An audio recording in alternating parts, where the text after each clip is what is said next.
আমার এই যে এই একটা গাভী আপনারা যারা আমার ভিডিওগুলো দেখেছেন তারা হয়তো দেখেছেন এটাকে। এই যে একটা গাভী, আরেকটা আছে আপনাদেরকে দেখাবো। আমার এই দুটো গরুর ভিতর সবথেকে ভালো জাতের যে গরুটা সেটা হচ্ছে এটা হচ্ছে সবচেয়ে ভালো জাতের গরু।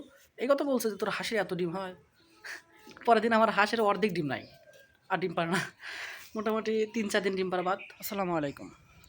আজকে খুব গুরুত্বপূর্ণ একটা বিষয় নিয়ে আপনাদের সাথে আলোচনা করবো ইনশাল্লাহ। এটা যে শুধু গরু পালনের ক্ষেত্রেই প্রযোজ্য এমন নয়, এটা আমাদের বাস্তব জীবনের সাথেও জড়িত। আপনারা যদি সম্পূর্ণ ভিডিওটা দেখেন তাহলে বুঝতে পারবেন ইনশাল্লাহ। আমি চেষ্টা করি সবসময় যেগুলো আমার সাথে ঘটে যায় সেগুলো আপনাদেরকে দেখানো, বা আমি যেগুলো করি সেগুলো আপনাদেরকে দেখানো, যাতে আপনারা কিছু শিখতে পারেন। আমার মনে হয় আমি এ যাবৎ কোনো অপ্রয়োজনীয় ভিডিও করিনি। আমার প্রত্যেকটা ভিডিওতেই কোনো না কোনো কিছু শিক্ষণীয় বিষয় আছে আমি মনে করি। তারপরেও যদি ভুলভ্রান্ত হয় সেটা আপনারা ধরিয়ে দিবেন। আশা করি এই ভিডিওর মাধ্যমে আপনারা কিছু শিখতে পারবেন, এবং এটা খুব গুরুত্বপূর্ণ একটা বিষয়। আমাদের ইসলাম ধর্মে কালো জাদু বা বদনজর এটা কিন্তু একটা সত্য ঘটনা। এটা অন্য ধর্মে হয়তো বিশ্বাস করে না, কিন্তু আমাদের ধর্মে কিন্তু এটা বলা হয়েছে যে এটা সত্য, এটা কাজ করে। ঠিক এমন একটা বিষয়ের আমি সম্মুখীন হয়েছি, আপনাদেরকে আজকে সেটাই দেখাবো ইনশাল্লাহ। আর এজন্যই আমাদের আলেমরা হয়তো বলে যে আপনারা সব কিছু গোপন রাখুন, সব কিছু গোপন রাখুন, কারণ মানুষের নজর খুব খারাপ। আজকে এমন একটা ঘটনা আপনাদেরকে আমি দেখাবো। আপনারা যারা আমার ভিডিও রেগুলার দেখেন তারা জানেন যে আমি মাত্র দুটো গরু দিয়ে শুরু করেছিলাম। আমি মাত্র দুটো গাভী দিয়ে শুরু করেছিলাম, এবং এই দুটো গাভী নিয়ে আমার অনেক স্বপ্ন ছিল যে হয়তো আমি এই দুটো গাভী দিয়ে সামনে আরও বাড়াবো, মানে আমি আরও এখান থেকে আরও কিছু হবে। কিন্তু আমার সেই স্বপ্ন এখন মোটামুটি ধূলিসাতের পথে। কারণটা কি সেটা আমি আপনাদেরকে অবশ্যই দেখাবো। তো চলুন একটু ভিতরে যাই, আপনাকে দেখে নিয়ে আসি। আমার এই যে এই একটা গাভী আপনারা যারা আমার ভিডিওগুলো দেখেছেন তারা হয়তো দেখেছেন এটাকে। এই যে একটা গাভী, আরেকটা আছে আপনাদেরকে দেখাবো। আর একটা হচ্ছে যে এটা, আর পিছনে যে দুটো বাছুর আছে ওই ওই লালটা হচ্ছে এইটার, লালটা এই কালাডার, আর হচ্ছে ওই যে পারহাড়া, ওটা হচ্ছে ওই পারহাড়া। মূলত আমার এই দুটোই গরু, আমি এই দুটোতেই শুরু করেছিলাম ইনশাল্লাহ। এবং এখানেই সমস্যা, আমার এই দুটো গরুর ভিতর সবথেকে ভালো জাতের যে গরুটা সেটা হচ্ছে এটা হচ্ছে সবচেয়ে ভালো জাতের গরু। কিন্তু এখানেই প্রবলেমটা কী হচ্ছে, আমি বললাম না মানুষের বদনজর খুব খারাপ জিনিস।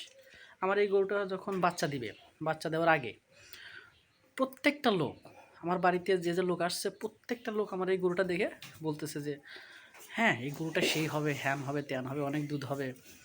প্রত্যেকে এরকম বলতো, আমি শুনে খুব রাগ হতো আমার এরকম বলা দেখে। কিন্তু এমন এমন মানুষ আসতো আমি কিছু বলতে পারতাম না, মানে সব আমার খুব ক্লোজ, কিছু বলতে পারতাম না। এখন যে সমস্যাটা হচ্ছে, বাচ্চা দিল, বাচ্চা দেওয়ার পর পরে আমার গরুটা অসুস্থ, এমন অসুস্থ হয়েছে আপনি কি বলবো। এক এক আমি তো প্রথমে ভাবছিলাম যে হয়তো আর কাজ হবে না, তারপরে চিকিৎসা দিতে দিতে আল্লাহর রহমতে আজকে মোটামুটি মোটামুটি একটু সুস্থ। একেবারে পুরোপুরি সুস্থ বলা যায় না, এখনও মোটামুটি ভালো অসুস্থ আছে। পাটা একটু সমস্যা, পাটা এভাবে ফুলে গেছে, এলএসডি হয়েছিল, মোটামুটি এখন সুস্থ। এখন বলতে পারেন যে ভাই রোগের সাথে মানুষের কী সম্পর্ক আছে? অবশ্যই আছে। অনেক মানুষ দেখবেন আপনারা, অনেক লোকই দেখবেন যে বাড়িতে আসে যদি কোনো কিছু দেখে তো বলবে যে মাশাল্লাহ জিনিসটা অনেক সুন্দর। যখন বলে যে মাশাল্লাহ জিনিসটা অনেক সুন্দর, তখন কিন্তু সেটা আর বদনজরের ভিতর নেই। আর যখন মনে করেন যে চোখ লাটা লাটা করে তাকায় বলতেছে যে এই অমুকের অমুকটা আছে, অমুকের অমুকটা খুব সুন্দর, মনে করেন যে চোখ লেগে গেছে। এটা কিন্তু সত্য, এটা কিন্তু আমার কথা না, এটা আমাদের যারা বড় বড় আলেম আছে প্রত্যেকেই এই কথা বলে।